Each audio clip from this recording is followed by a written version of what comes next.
Bad news for Donald Trump this week as the D.C. Court of Appeals, in a unanimous 3-0 decision on Tuesday, announced that you do not have immunity from prosecution and therefore Jack Smith's case against you for election subversion can, in fact, continue. This is a huge victory. It's an expected victory, to be honest with you. It was always kind of assumed that the D.C. Court of Appeals was going to rule in favor of Jack Smith and not give Donald Trump his immunity. So now it's going to go to the Supreme Court. Because remember, they already tried to get the Supreme Court to take it up. And the Supreme Court at the time said, no. This has got to go through the regular process. The Court of Appeals has to do it first.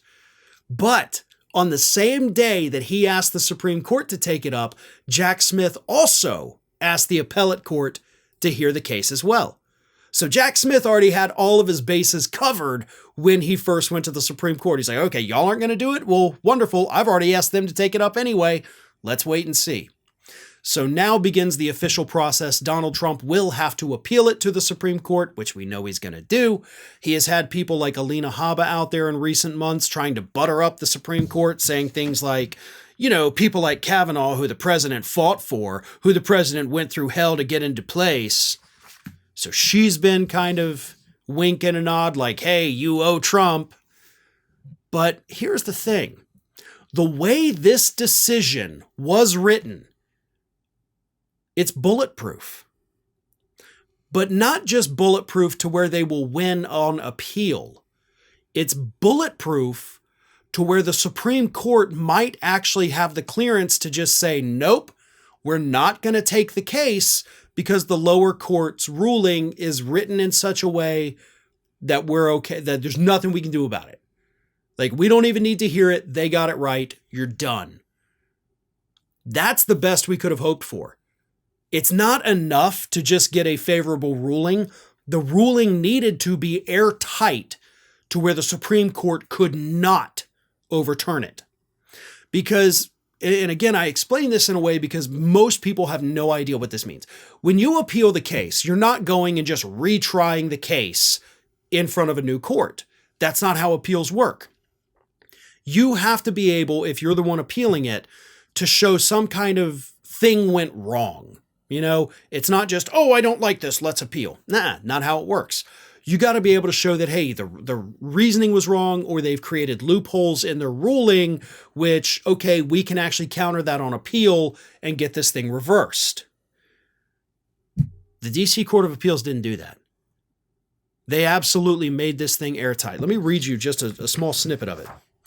We cannot accept former President Trump's claim that a president has unbounded authority to commit crimes.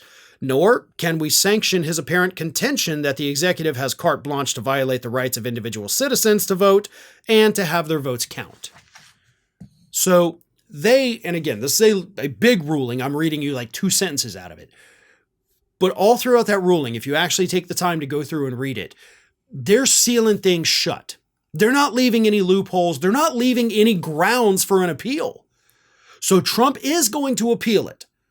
But based on the way that they wrote it, this appellate court has basically signaled to the Supreme Court, we've got it covered. You don't have to wade into this.